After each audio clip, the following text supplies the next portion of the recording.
you to please identify yourselves as well. Thank you. Sorry? You please also identify yourself. Oh, yes. My name is Arup Maharatna. I was a former professor at Gokhale Institute, Pune.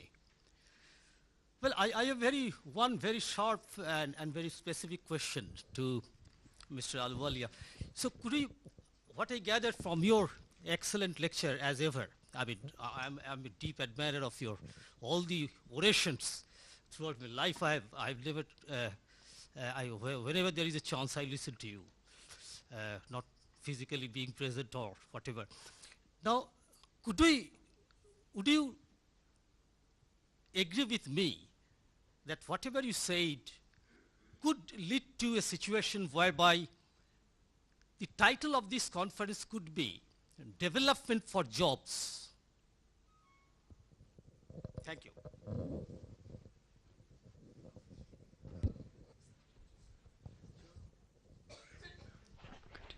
Okay, Piotr Lewandowski, IBS, Poland.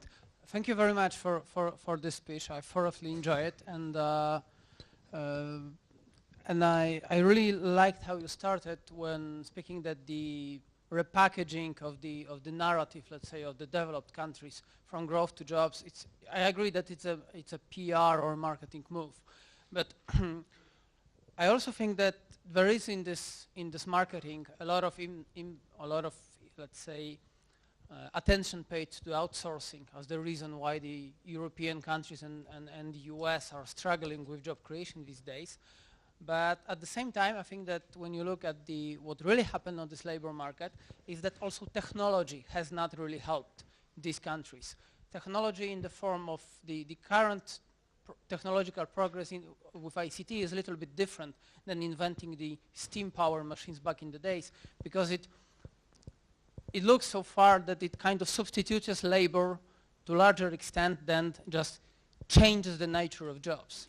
So and when you look at the inequality measures and you look at the paper, some of the inequality can be attributed to the so-called job polarization in these countries. And countries like India or my country, Poland, hasn't been really affected by that so much. We also have competence centers and we take reap benefits of outsourcing, but the technology, how it is going, is gonna substitute these, let's say, mass kind of jobs that are so far a benefit for outsourcing benefiting countries.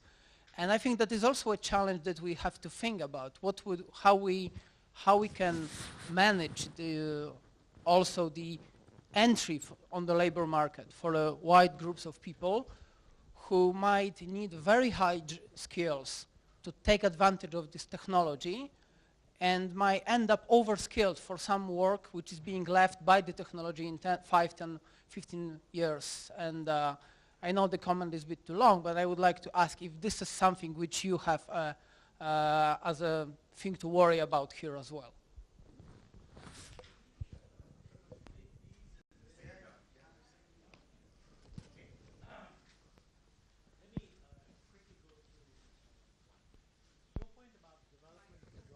Sorry. Your point about development for jobs, yes, I mean, look, jobs is an outcome of a development process. In my view, if you include under jobs not just employees, but also the self-employed, which in India is very important, I would say that what we need is productive employment opportunities at rising levels of income. There is no merit in creating low-level jobs. I mean, a guy who is a part-time worker in a skilled factory and finds that in a factory that requires skilled labor and is only employed for half the year could get discouraged by this and open a tea shop in which technically he would be employed for the whole year when he reports to the NSS, but his income would be half of what it was annually in the previous job. So the idea of jobs dealing from employment, from remuneration or income, I think is an irrelevancy. I certainly do not want to be employed at a low level if I can be half employed at a much higher level of skills. And I think that's true for most people. So you're right, we ought to be looking at what's the kind of development process that would give us the labor absorption come income level that would be good, which people want, etc. No question about that. The most difficult, the question you raised about technology, first I should say that I haven't read enough about this, but it's kind of, in the last 2 or 3 years, maybe in the last 2 years actually, this is becoming a big issue in industrialized countries, that the nature of technological change, robotics and 3D printing and God only knows what else, is going to make a large number of jobs irrelevant. It won't actually make jobs, it won't make the job of the person who turns down your bed in the hotel irrelevant. It won't make the short order hamburger cook irrelevant. It won't make the taxi driver irrelevant, though if it's Uber, it'll work through a different system. But a lot of the middle grade jobs may just disappear. And so you face this situation that technological change may be creating a very substantial inequality within the economy, hollowing out the middle. I mean, in a way, the worries in America are about that. And even in Europe, the perception now that until recently, everybody assumed that their children will have a better life than they did. The fear now is that if you're a short order cook and happy with that, they probably will. But if you happen to be in this middle manufacturing level, not very sure.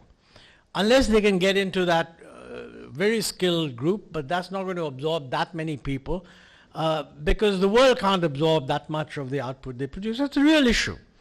First of all, I don't know how true that is. I mean, Larry Summers has even written about it and so on. So I need to read what he said. You have to take Larry seriously because he doesn't sort of just shoot off. But I think the answer to the question really is that while this may create strains within industrialized countries, what's the solution? I mean, if it's actually technology change, it's not the outsourcing that's creating a problem. In fact, for quite some time, economists have been saying that outsourcing is being blamed for what is an underlying technological change. So the question arises, what do you do?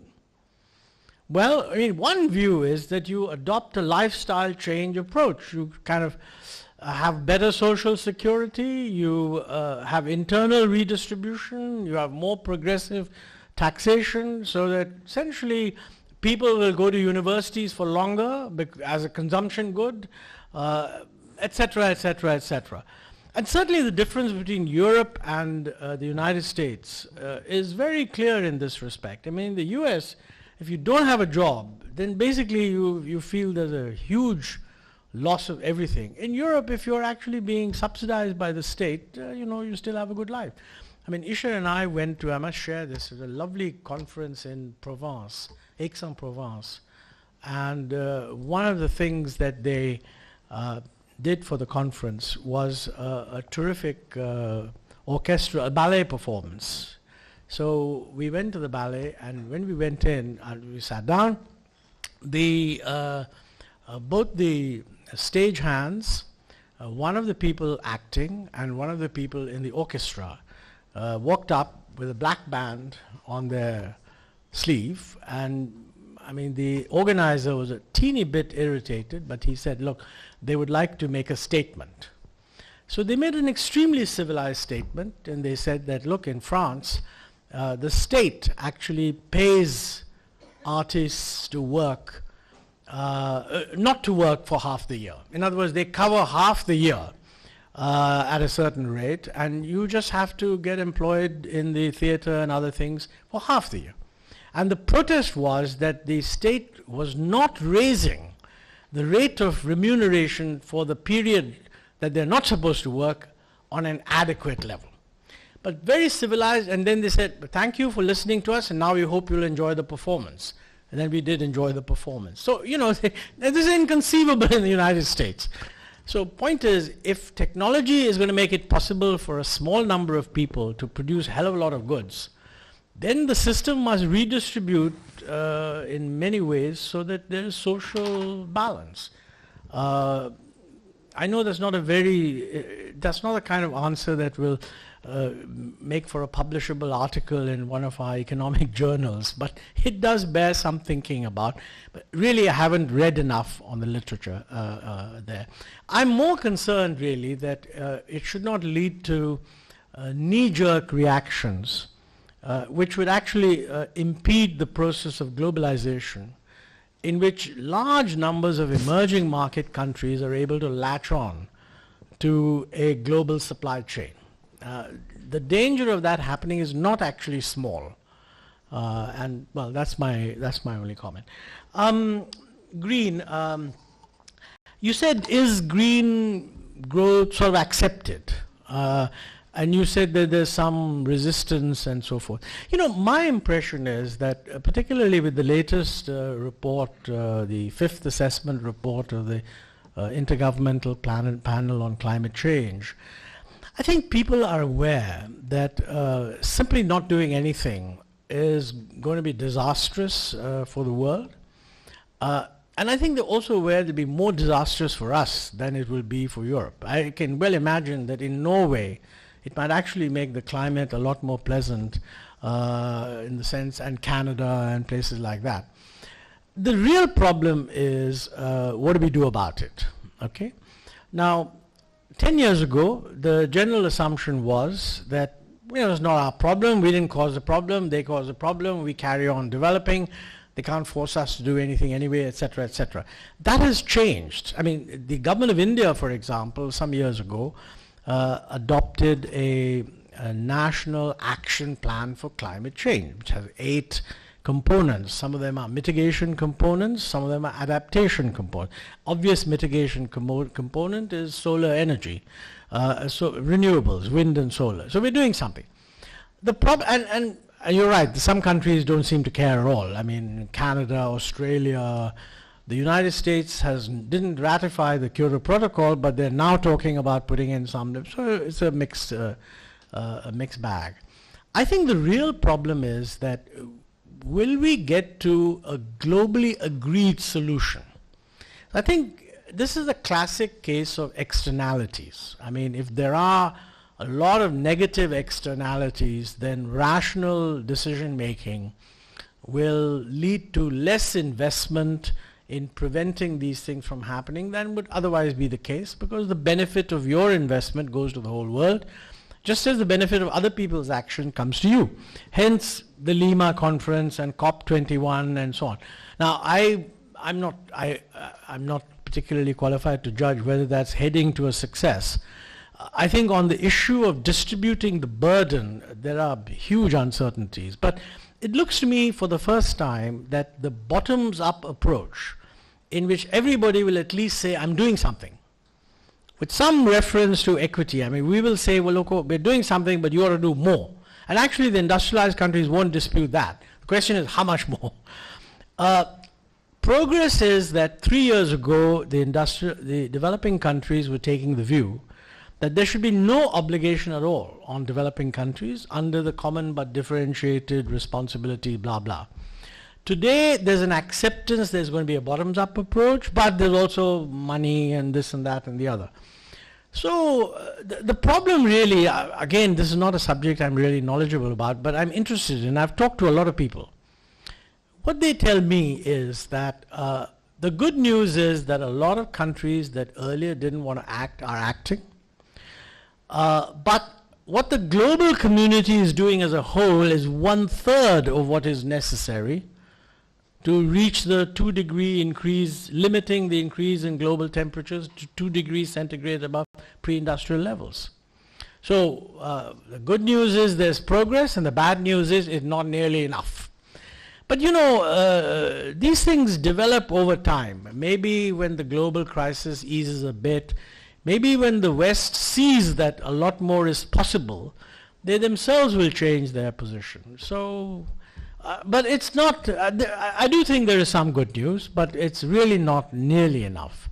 That's my, and I think most people are agree. The disputes, if any, are really about burden sharing. And there, quite honestly, I have to say this, you know, I mean, you're an influential, potentially influential person in the industrialized world. you know, if you look at it from the developing country point of view, at Copenhagen, they agreed to set up a fund which would generate $100 billion a year from 2020 onwards. Now, in the year of the Lord 2014, the cumulative contribution is about $6 billion. That is including the $3 billion which President Obama has promised but hasn't yet been paid in. So, I mean, I think it's a real mess.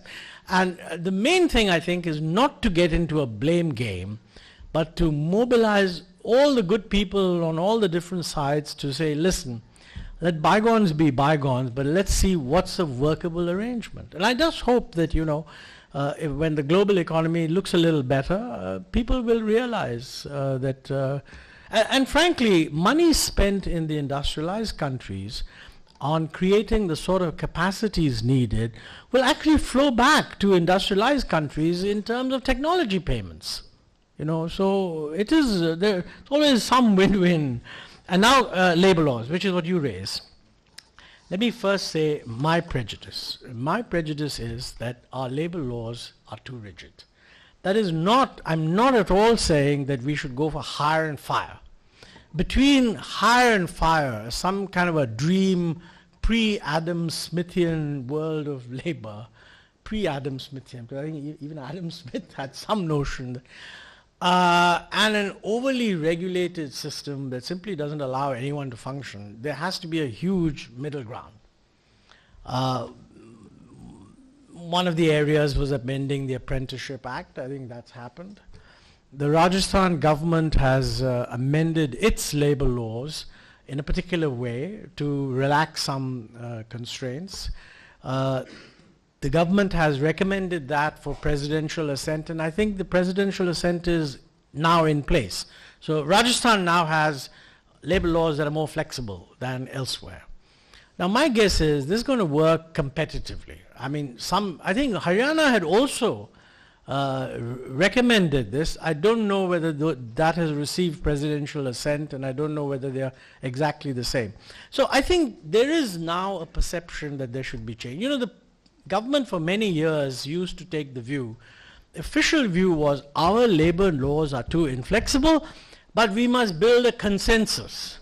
And I think over time, some kind of a consensus. Certainly, this is now a bipartisan issue. The real issue is whether the labor unions are happy.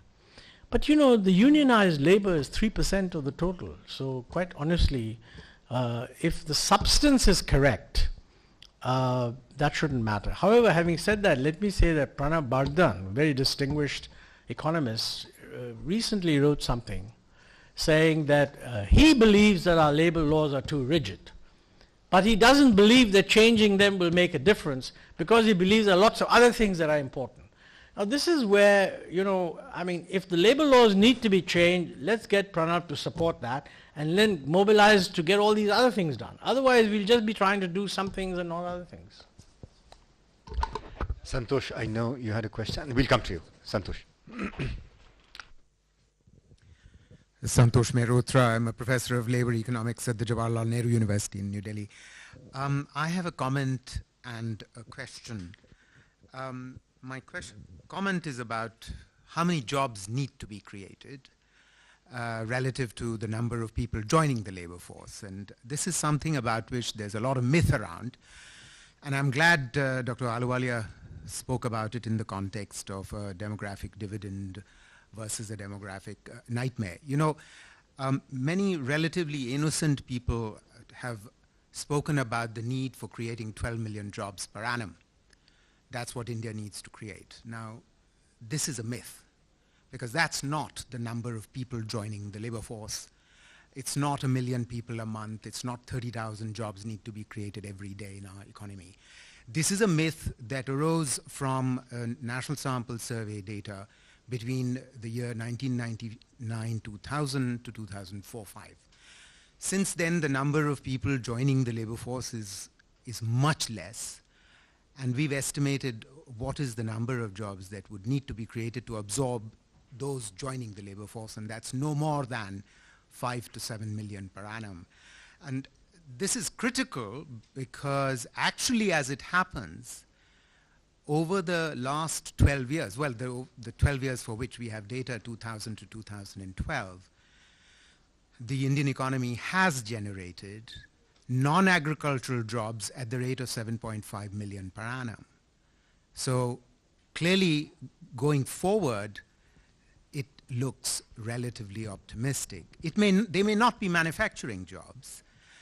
However, even in respect of manufacturing, things are turning around. Now, that brings me to my question.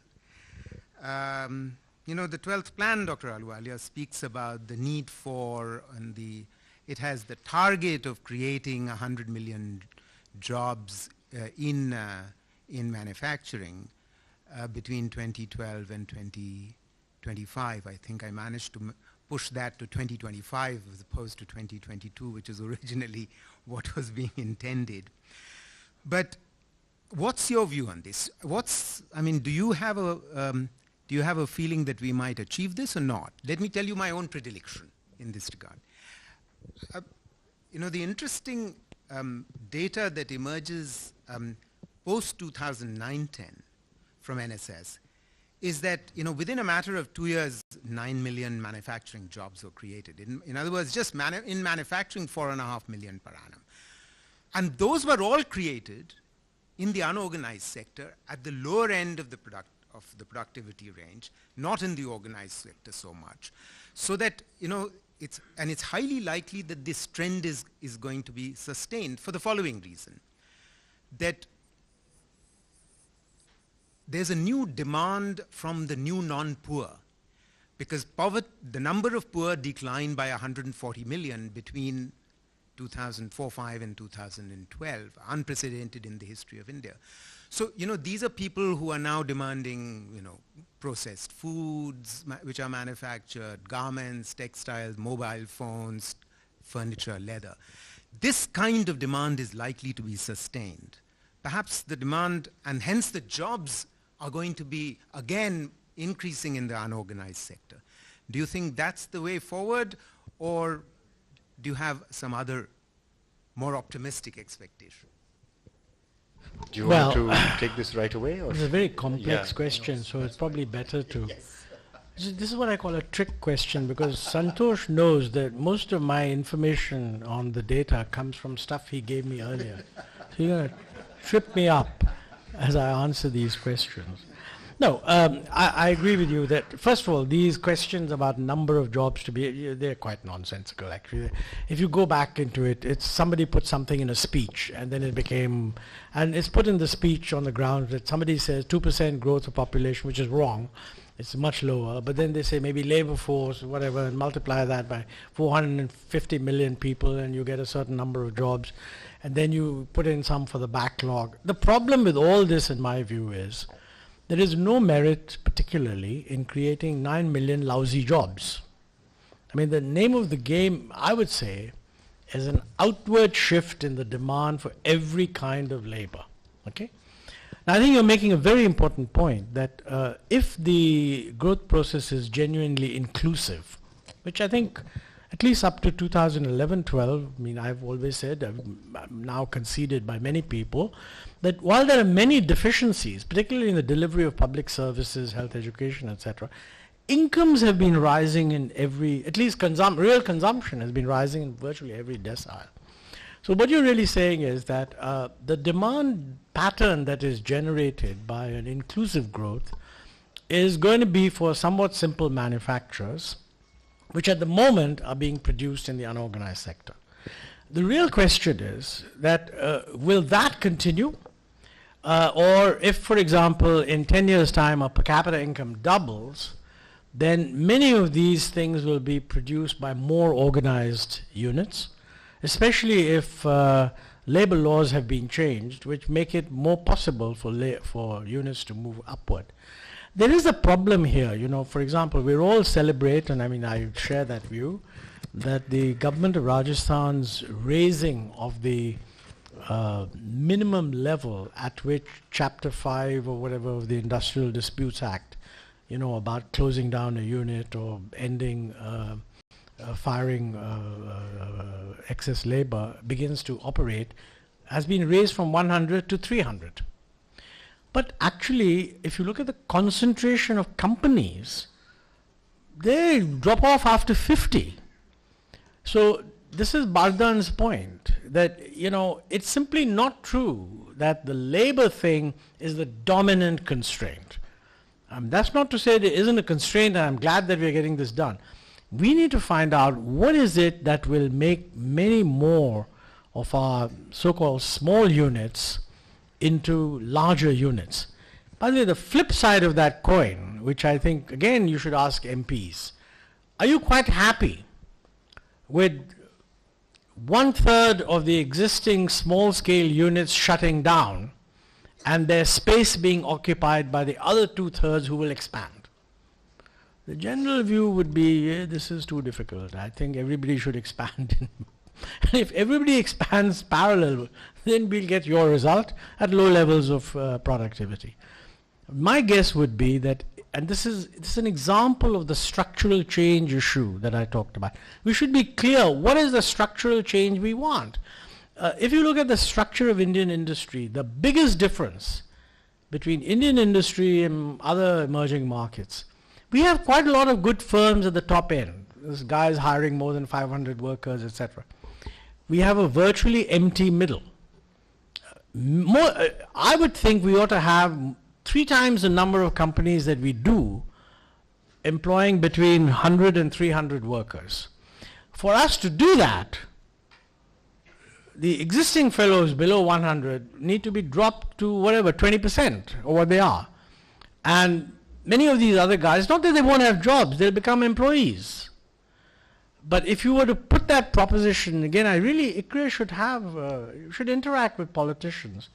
Because, you know, these unpleasant truths, I mean, if the finance minister were to get up tomorrow and simply say that I'm very happy to inform the Honorable House that employment in agriculture has dropped at the rate of 2% per year in the last 5 years, and that the number of small-scale industries has shrunk at the rate of 2% per year in the last 5 years, and that the employment in the middle-scale industry has grown by 4.5% per year, would he be applauded or would he be booed?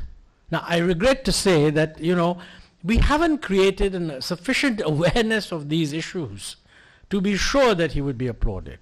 And that's really it's the job of think tanks to actually put out these unpleasant thoughts, so that, you know, they can't come out of the government. I mean, they have to be defensive vis-a-vis Parliament, but there should be enough of an appreciation that this is necessary. I should add, by the way, that as we move towards a better, more organized, I mean, it's quite clear that we should have a larger organized sector. I think that we need to improve in many ways the quality of the legislation and regulation governing organized sector. I mean, at the moment, you're in a ridiculous position that, you know, your employee provident fund is not mobile. I mean, if you move from one company to another. So these are in my view, the low-hanging fruits. So there's a lot of positive stuff. And the employees' health insurance needs to be vastly improved. So, you know, we need a structured response to how to deal with the changing structure that we are going to see. And it's all in the context also of urbanization. Because, you know, more and more of these guys are in towns, then the ability to get the relevant health service is high. It's not scattered all over the place and so forth. It's not for the want of trying that our engagement with the politicians is relatively low. We do engage with them, but often the engagement, and I'm not being facetious, often the engagement is through how shall I put this, through their staff, the secretaries, and through the... So I didn't say politicians, by the way, I said MPs. MPs. Because, you know, everyone wants to get ministers. They have so many things to do. Just get the MPs. You know. That's the important thing. Yes, you had a question here, and then there are 2 more questions. This gentleman has been wanting to... The mic, please, and please introduce yourself. This is Dr. Rakesh Mittal. My concern is about this, health sector and education, which are, I suppose, very important. You put it in under organized sector, no problem, sir. but the lower functionaries in health sector, A&Ms, multipurpose health workers and all those, there are millions in India, as well as the teachers. And of late, like so many videos are doing the rounds of their quality and dedication. Of the headmasters not knowing the name of the PM or the CM, we say the CM and the PM is below DM.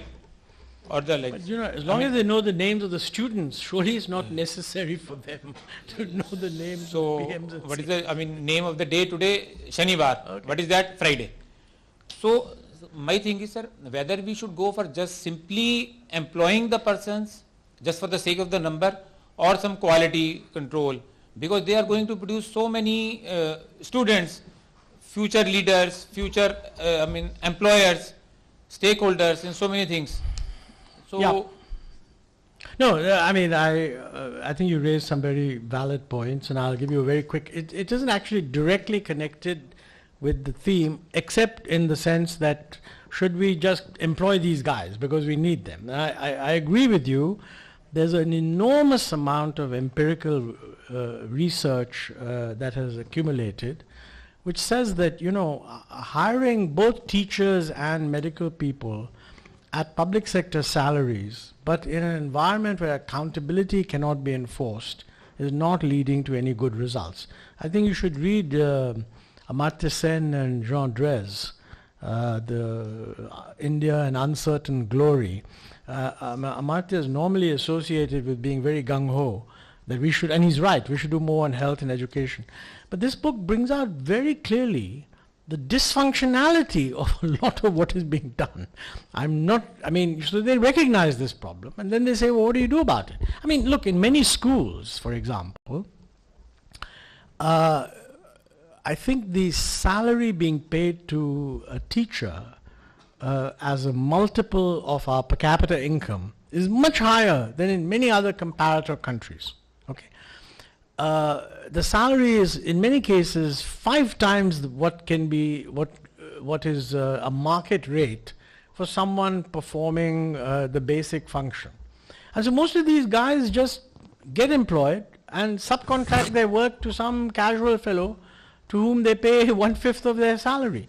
Now, what is the solution? I mean, I don't know the answer to that, but that is clearly something where if you were to empower the local bodies which hire these teachers, I mean, that means the salary of the teacher must be paid out of the budget of the local body. It's no good hiring these chaps as state employees and telling them that you must listen to the head of the panchayat. If you tried such a thing, by the way, there'd be an absolute revolt amongst the teachers' union. They would not accept this at all. So if it's not being done, don't be surprised. But we need to, it is not good enough just to employ people. We do, by the way, need to create many more teachers, many more health professionals, but it has to be in a system in which accountability for service delivery is also met, and that's a tough one.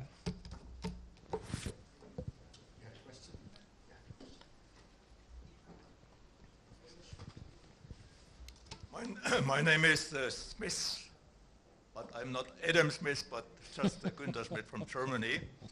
And I like very much your mentioning the apprenticeship system of Germany, which might be something to apply in India too.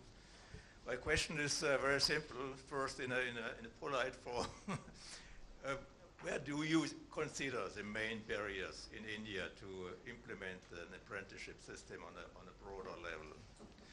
My more provocative kind of asking the question would be in the way, are the preconditions to establish an apprenticeship system, are these preconditions available?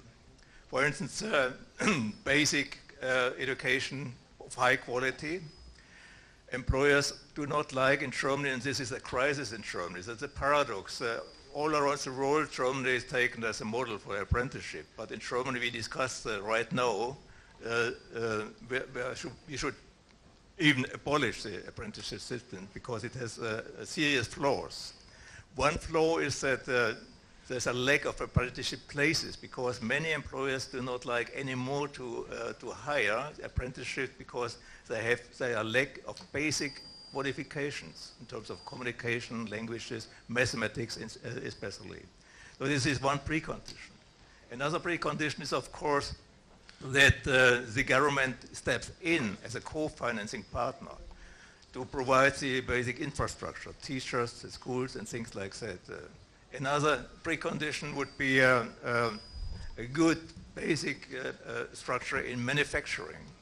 Here I see a big flaws in India, but the advantage in Germany is that we still have an excellent manufacturing industry, which is the core of apprenticeship systems. And even France, for instance, is in a big crisis because manufacturing has declined within 10 years alone from 25% of employment to 12%. In Germany, we even increased the manufacturing jobs in the last 10 years. So this is a very basic precondition. And the last point is just to mention more comment. I think one should not restrict this, let's so to speak, the German model, or better would be the Austrian model, the Swiss model. The Netherlands and the Danes have also vocational training systems. One should not restrict this to apprenticeship training, because more and more, about 30% visit the vocational training tracks in full-term schools, especially women, for instance, here, in the healthcare and, sector and things like that here. So, and one recommendation may be, but not a recommendation, but one has to be aware that more and more of these academic institutions in Germany and in other neighbor countries which have low youth unemployment are introducing dual learning systems, kind of other kind of apprenticeships in the academy education, vocational academies or things like that. So, okay.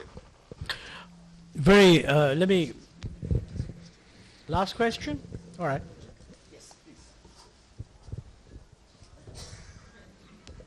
Thank you very much. My name is Peter Bonin. Another question from Germany. I work for German Development Corporation. And I also want to come back on the points you made about the demographic dividend. And I am wondering, isn't there some other point to be mentioned about migration in this relation?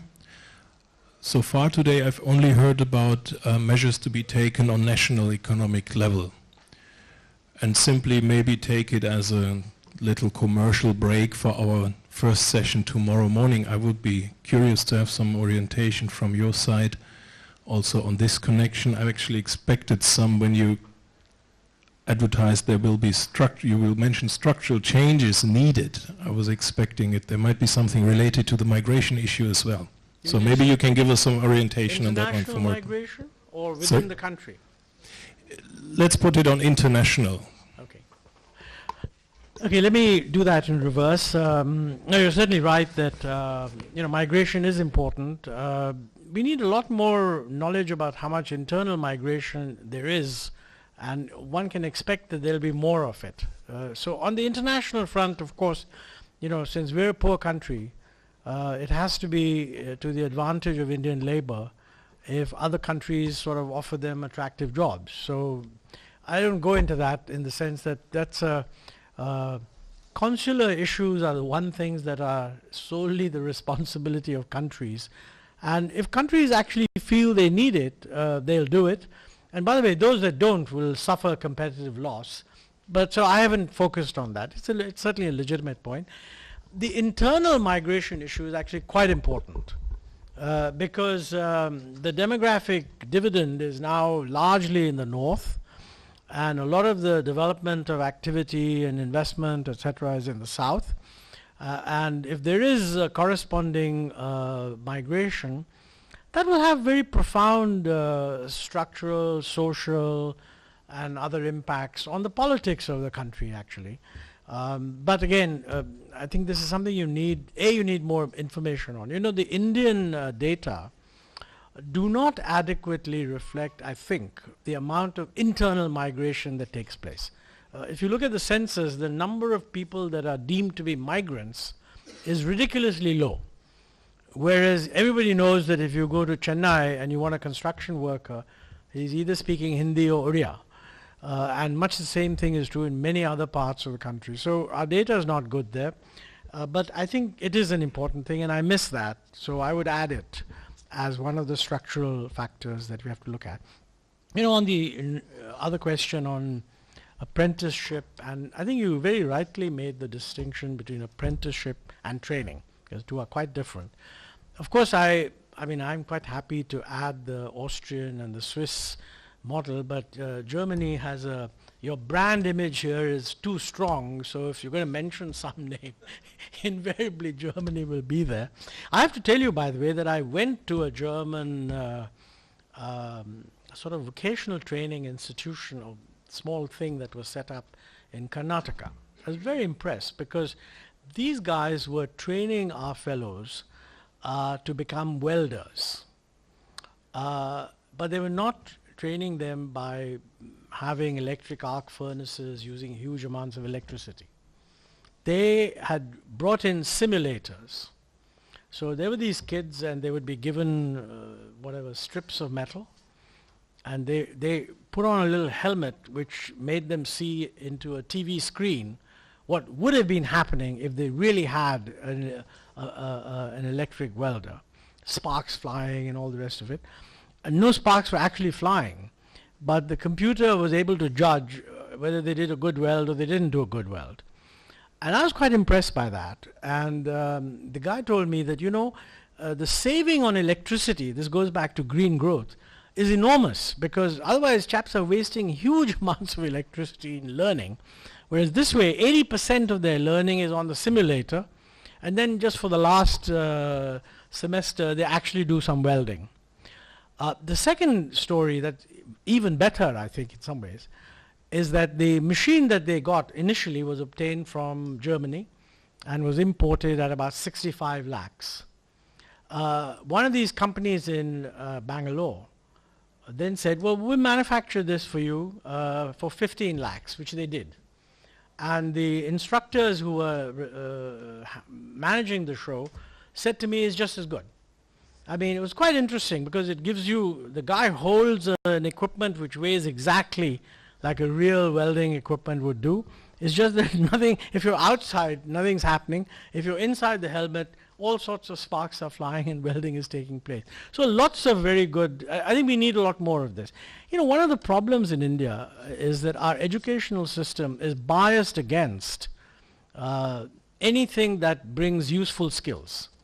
Now, for example, economics is a very favorite subject, but in the aftermath of the global crisis, many people genuinely think that its value added is actually negative. We've got situations where IIT graduates are all rushing off to join Goldman Sachs in order to wreak God knows what damage on God knows which economy through financial innovation. So I think we've had this slightly Brahminical value attached to abstract education and very little to actual acquisition of skills. Now that's only going to change when the structure of the economy changes. I mean, when people find that a skilled welder makes more money than a clerk in a government office, they're not going to want to become a clerk in a government office. And that is 100% certain, because the fiscal situation will not permit an expansion of central government jobs. State government, all this education and health and so on, yes. So people have to work that out. The problem at the moment is that central government jobs pay at the lower end approximately twice what the market would give you for an equally good performer. My friends at the upper end tell me that they get paid 1/3. I'm not commenting on that, whether it's true or not. But it's certainly true. I mean, you know, a driver in government gets twice the salary that an equally good driver would get if you hired him from the market. Now, in that environment, everybody is rushing to get government jobs and to meet the certification requirements of government jobs. But I would say that in the next 10 years, this is one of the most important structural changes that actually should take place. So I think you mentioned many other things about why don't we do this and why don't we do that, and they're all very important. Manish, who's sitting behind you and is the acknowledged expert on this, tells me that a lot of this has actually happened. Now, if you collar him as at the end of this session, he'll brief you. But government subsidy for apprenticeship, yes. And even, I think, linking, giving credit for apprenticeship to get into some higher level of vocational training, etc. So I think it's there. But, when I say it's there, these equivalences were only established last year. I mean, Mr. Mehrotra had a big hand in that. And this law that's been amended, which has been in the works for several years, just got amended 3 days ago. So it is very, very recent. And I think that's one of the problems in India, all this gradualism, that it takes a long time for things that are in the pipeline to emerge, and then it takes some time for them to have effect. But maybe there is some progress taking place anyway. Thank you.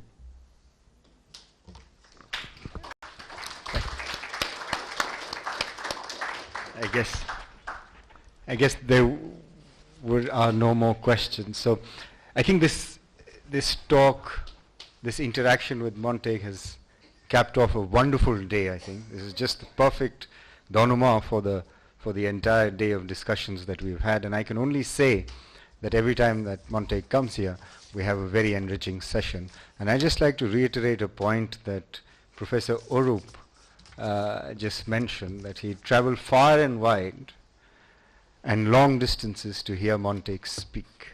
And I'm sure all of you would do the same. So it's been wonderful to have you here. Thank you very much again for coming. Good.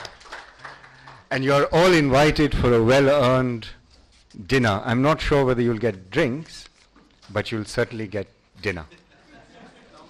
It's downstairs. Thank you.